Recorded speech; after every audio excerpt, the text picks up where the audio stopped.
I guess it's time to start. I was just kind of moving up front here.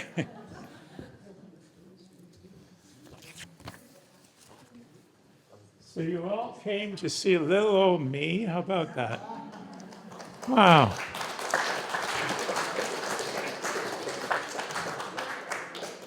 I'm Matt Kulbacki. And we have representatives here from as far as Dearborn and Ann Arbor. My buddies. Thank you for coming. What's that? Yeah. For some inexplicable reason, I'm not nervous at all. How did that happen? Sure. Yeah, why don't we? Is it 7? It must be 7. Go for it. Please do. Yes, 4 sonatas by Domenico Scarlatti, who was actually born in the same year as Johann Sebastian Bach and George Frederick Handel, and he wrote 555 sonatas, I believe, for harpsichord essentially, although they do translate beautifully for piano, and I kind of tend to treat them as piano pieces first and foremost. The first one is the most famous of them, I think the most popular of them. And it was a great favorite of my mother's. I could play it for her 3 times and she would want to hear it 3 times more. And then the Sonata in D major goes back to my school days and probably 40 years. And then the G minor, G major, Kirkpatrick tended to pair these things when he reassigned numbers to them all. Most of this was not published in Scarlatti's day, which makes it amazing that in 2024 he would have no concept that this was happening. The last sonata is the one that I played when I had the stroke. So, and you have, I knew I was in trouble, and you have repeats, you have optional repeats. So I get to the end of the first half and think, should I take the repeat? Oh yeah, let's go back. And then I get to the end and think, should I take the repeat? Oh, for sure. It actually made things more difficult on myself.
These glasses spend more time on the floor than they do on my face. So, yeah, moving onwards. By the way, this whole evening is essentially the result I had 3 years ago or so. Carpal tunnel surgery in my left hand. Actually had to go to Chatham and really push for it. I was actually willing to drive to Winnipeg to get it done. It was at the height of the pandemic. And so anyways, there was that. And then, of course, the stroke, which kind of knocked me for a loop for a little while. And March 26th was the day of the stroke, but that was right in the middle of Holy Week. And so we are a month later than that. And yeah, I mean, I haven't actually done a solo recital in 36 years. So yeah, 1988. And so after all that, it was time to either put up or shut up, right? So here we are. And I intend very much so, if I'm able, God willing, to do this once a year. Why not? Yeah.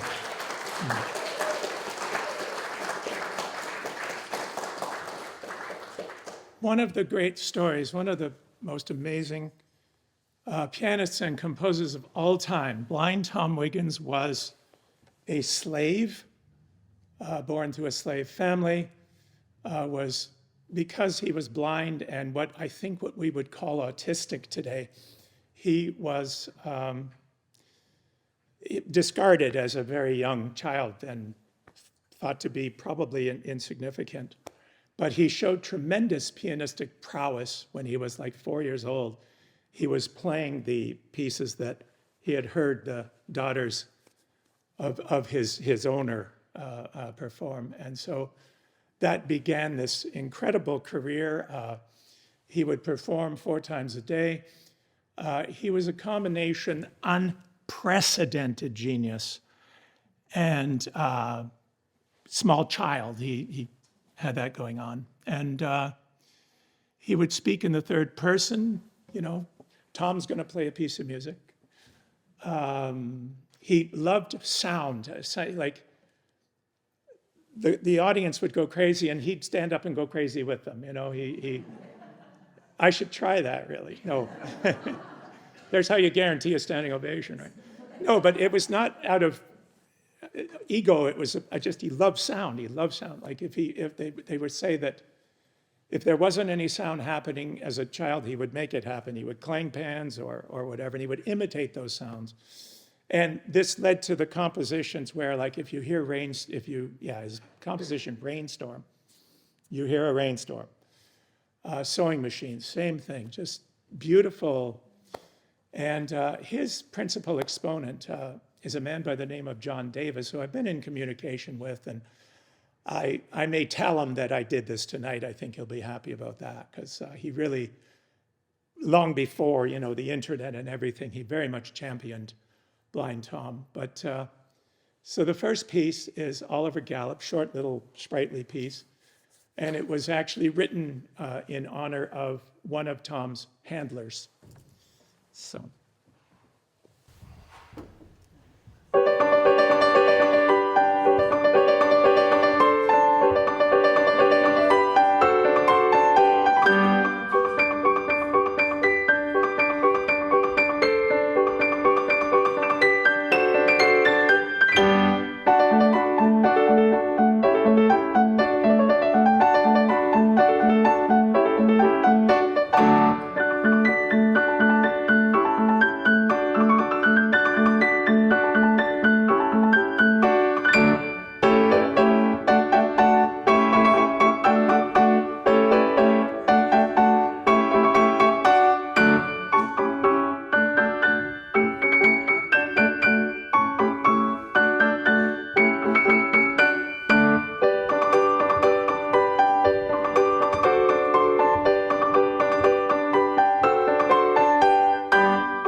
That is such fun.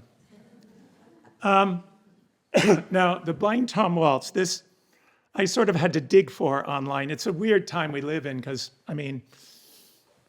you just punch in African-American composers and all this incredible music comes up for the taking, right? What a, crazy time. If I had that as a kid, I'd be on the computer all the time. But anyway, so this has not been recorded or anything, and when I play it, I want to, and it would seem the church wants to waltz with me, okay? So if you feel like waltzing, hey, go for it.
as a pianist, you come across a handful of pieces of all the literature, of which there is so much, but that somehow strike a chord, somehow mean so much to you. And it's just a joy to practice. This is what I can say of the When This Cruel War is Over. It's a great song, Civil War, which of course is when Tom lived. And actually both sides of the war would sing this song, which is kind of interesting. And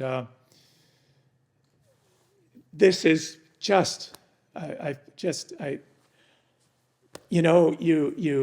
swear to you, this is never leaving my hands. I'm going to want to be able to do this anytime. You have those pieces in your life that you think, why did I ever let that go? Well, I'm never letting this thing go. So anyways.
bit of a workout. And then if we can discover African American composers, we can do the same of female composers, of which there were many great ones, and no one greater than Melanie Boney, I guess is the how you would say that, I don't know. But she had a extraordinary and sad life, just given the time she was alive. Very much wrote in the style of, very much influenced by Debussy. Debussy wrote an engulfed cathedral, and Boney wrote as well a cathedral song. And she wrote a rain, you hear rain, and that happens all over Debussy. And so, as most women were, of course, she was discouraged at the time to pursue music, but she did go to the Paris Conservatory. She met the love of her life, but then she was coerced to marry somebody 22 years older than she was. She eventually found the love of her life, the same man, and had a child with her, so disastrous. He was married at the time too, so man, that sounds like a soap opera today, if you can imagine what that was like 100 and some years ago. Terrible. But she did finally somehow get custody of the child. I don't think she ever was able to say, I'm your mother. And get this, the times, you know, the composer Charles Camille Saint-Saëns, he heard one of her, I think it was piano quintet, and he said, wow, I didn't think a woman could write something like that. So she deserves attention and exposure. This, what I'm going to play for you right now, is, I think, very much kind of Chopin-esque. Anyway.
So our Nathaniel Dett was actually born in the Niagara region, Dunnville, if my memory serves me. And he flourished, had a bunch of firsts. When he taught here and there in the United States, he would be the first African-American, whatever, wherever he went. They made some great inroads. that way. And actually, I was just looking at his biography today, and the church where he first got his he was an organist, and that's a historic site actually. And there is to this day in our Nathaniel Dett chorale out of Toronto. And so they sing, he very much thought he should promote African-American culture and the songs and the folk songs and all of that. And so wrote a bunch of pieces like that. He wrote a set of biblical scenes, and they were like called like Father Abraham and this sort of thing. And so this is a bit of a departure for what he was used to writing. This is essentially ragtime. I kind of wished he'd have done more of this because, it is a terrific little piece of music, I think, anyway. And again, the last time I did it, people were just dancing like crazy. So be my guest.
Thank you so much. Another fun piece. I have found that as I prepared for this, my left hand can have a mind of its own, it just does what I don't tell it to do. So anyway, there's been a lot of left hand preparation for this. Anyways, okay, Stop Time Rag. Now, Joplin, of course, the great ragtime composer of The Entertainer and Easy Winners and the Maple Leaf Rag. A very sad life. He contracted syphilis early on, and that would make him crazy in the last years of his life. But he definitely pushed the boundaries of what we consider to be ragtime. And it's as if, of course, there's Scott Joplin and then there's everybody else. And even they would say that everybody else combined does not equal the genius of Scott Joplin. So this stop time rag. Now, you here have a wooden floor. I'm so happy that the church renovated so we could do this piece. You know, that was, first and foremost, I'm sure you had that in mind, right? So anyways, you have a floor and I don't. I don't make enough sound for this. So Joplin wants you to stomp, stomp, stomp, stomp. So why don't I let those that are so inclined do that? And yeah, sure, of course. There we go. Hang on, as directed, okay? I'll count us in and we'll do it, okay? Anyways, you know what's marvelous about this too is if you see these performances online, and in the comments somebody will say, well, why was he stomping all the way through it? I just ruined it. Like, you know. Anyways, are we ready? Am I ready? I don't know. 1, 2, 3, 4.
Thank you very much. The less I have to do, the better. To be sure. Yes. Oh, my heavens. Hartzell Strathdean Parham, otherwise known as Tiny Parham because of his morbid obesity. The reports are he was upwards of, he was 500 maybe, you know, they may be exaggerated, who knows, but one way or the other, yeah, he did very much suffer with this and lived such a short life. Was absolutely a brilliant pianist, band leader, made a whack of recordings in the late 20s for 7 instruments, sometimes 8, sometimes 7 and off-key violin.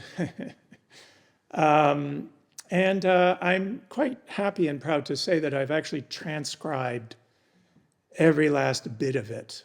So what that means is you take a recording of 7 and write it out as best you can. So I've always said that there are 3 things you need: a decent set of ears, a bulldog's tenacity, and no life whatsoever.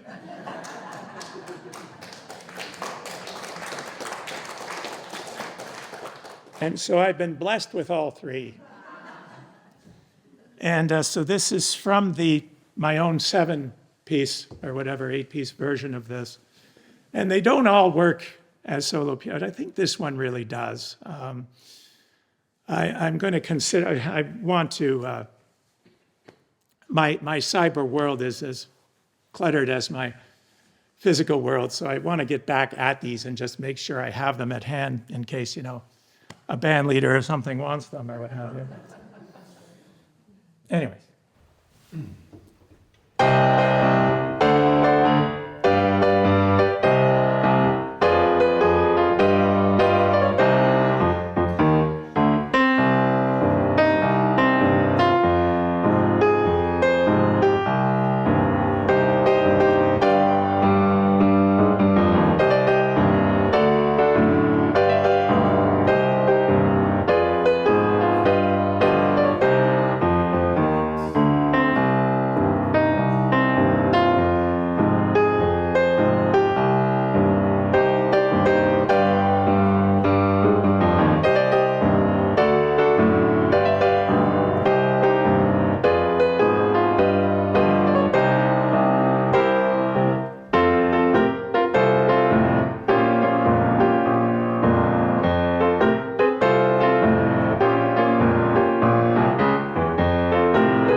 That makes me happy, to be playing this music that I've devoted so many hundreds of hours to.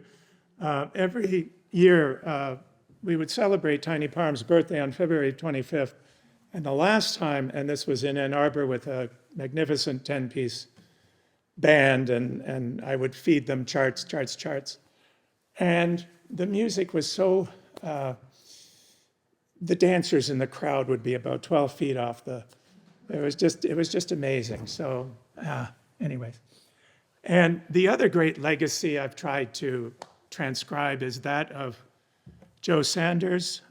He was partner with a fellow Carlton Kuhn, last name Kuhn. So you had the Kuhn Sanders Original Nighthawk Orchestra. And they were, in their day, they were rock stars. Magnificent arrangements of 20s tunes at the time for a 10-piece band. And I've done probably 60 of their titles of about 80. And one of those took like 2 years, like 20 minutes at a time. It was that involved, you know. But again, what else have I got to do but try and figure out what the second clarinet is doing in that passage, you know. And this was, he calls this an improvisation. In the 1920s, you could put the word ology and it became a thing. There's a Trumpology and this sort of thing. So South, and there was this kind of an odd reverence for the South at the time. And it was, I don't know. But so in this, you'll find tunes referenced. You'll find The Sun Shines Bright on My Old Kentucky Home. And Dixie is in this tune as well. But he wrote 4 what he called improvisations. And I think this is the best one of them for sure. I heard from a friend of mine from Chicago, what a delight. And he is a huge Kuhn Sanders fan. And he said, I posted this to online, I don't know, 3 years ago. And he says he's listened to it, endlessly. So anyway.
If that was for me, take a message. I'm kind of busy. I thought I would throw this on here. This is an extraordinary piece written by Paul McCartney and Denny Lane, who was in the group Wings at the time. And anyway, he was an original Moody Blue, actually, and he just passed away just before Christmas. Kind of sad. We're just losing so many of the rock icons, you know. I mean, 78 years old for them is like 178 in rock years, you know. But at any rate, I was on YouTube and they were feeding me what I would probably like, and I'm thinking, wow, this is great. Paul McCartney is singing a great Scottish song. No, Paul McCartney wrote a great Scottish song. When I play this here as a postlude, everybody's singing it in the crowd. And the Mull of Kintyre is this place that he had a residence in since 1968 or what have you. And there's, in his video of this, he involves bagpipes and all kinds of stuff.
It's hard to believe, but I think we're kind of at that point in the program here. Wow.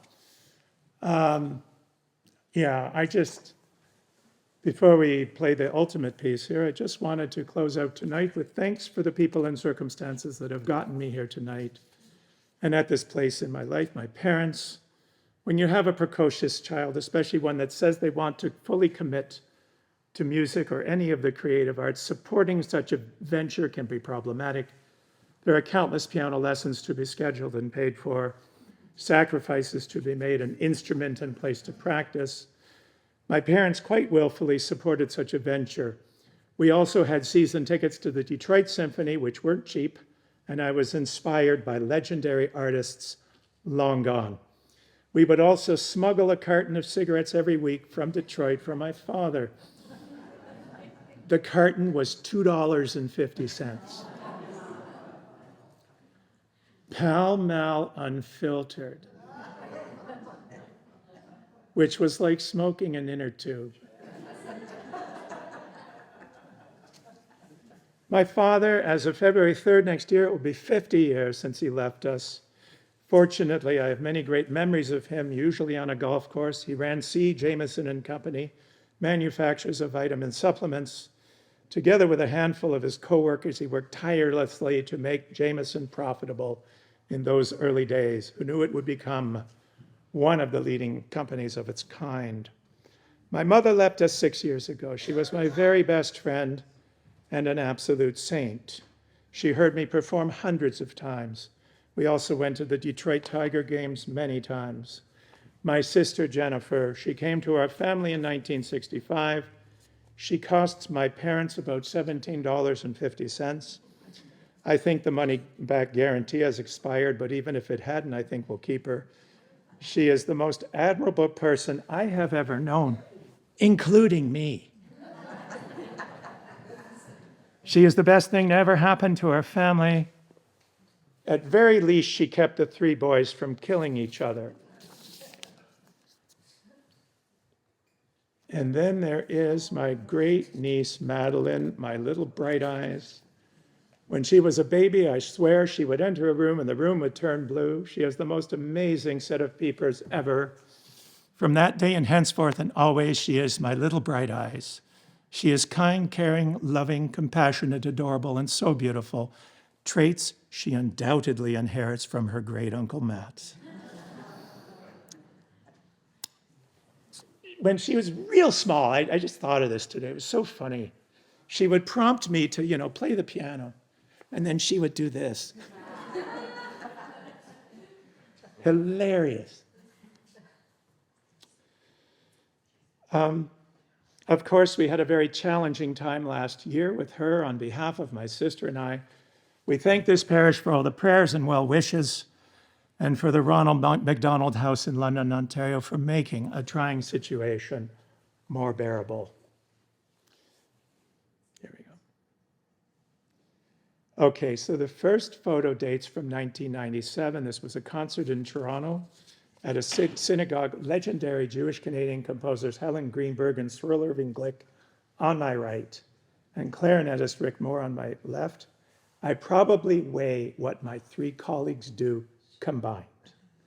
The second photo was just 13 years ago. I have lost to date over 230 pounds.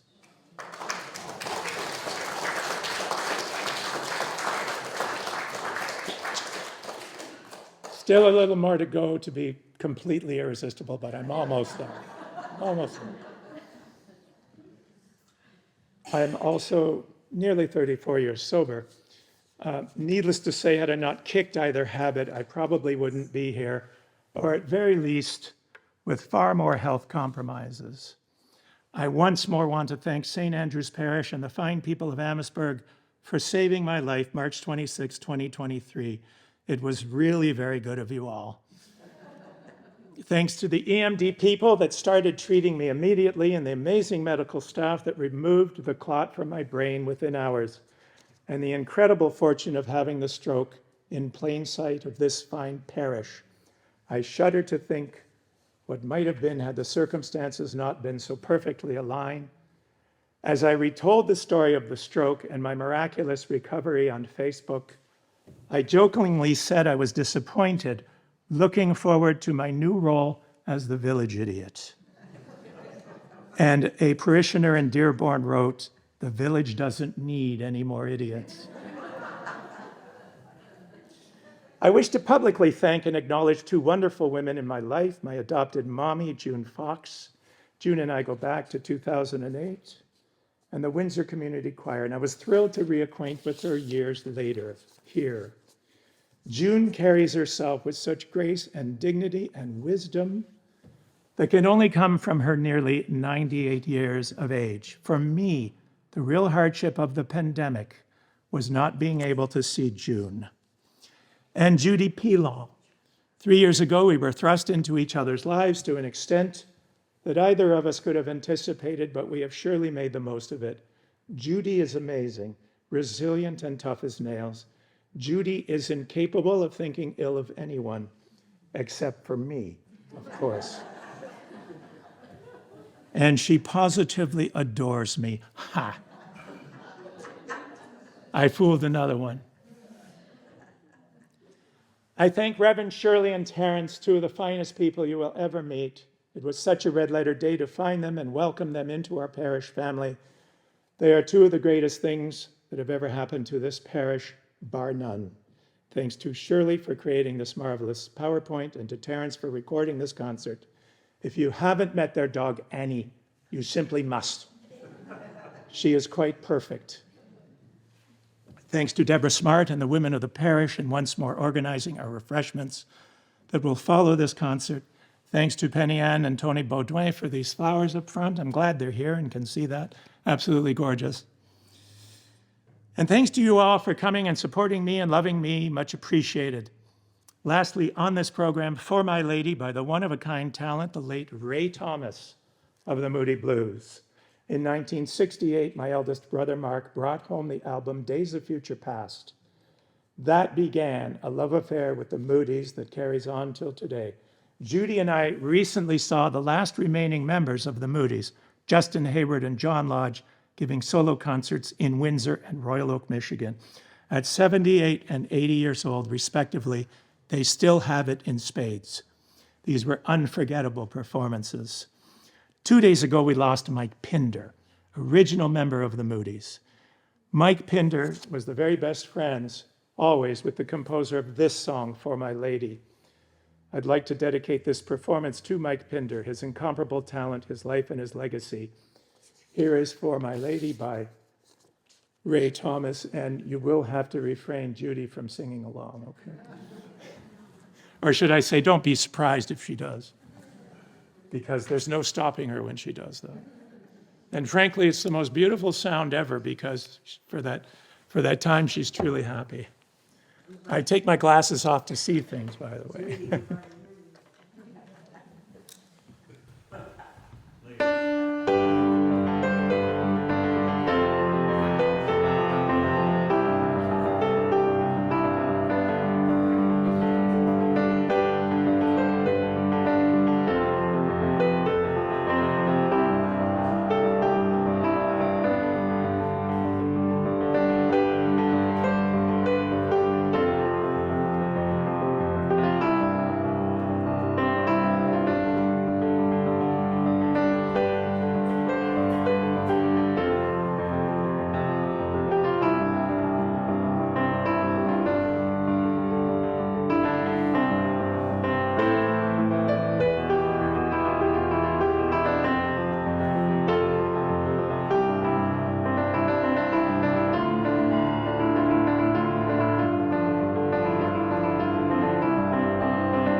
Heavens.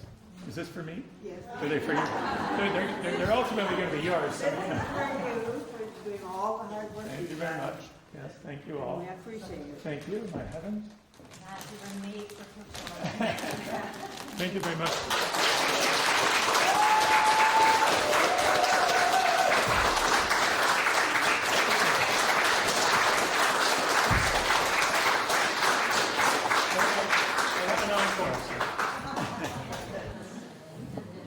Piece that I think will send you home smiling, you know. Every 4-year-old is playing this piece of music. I played it at 11 years old, badly, very badly. I had to relearn it and learn it again. Anyways, this is the last movement of the sonata in A major by Mozart, also known as Turkish March.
Thanks a million. Let's eat. The one thing Presbyterians do better than best. Just got to snap your fingers and food happens.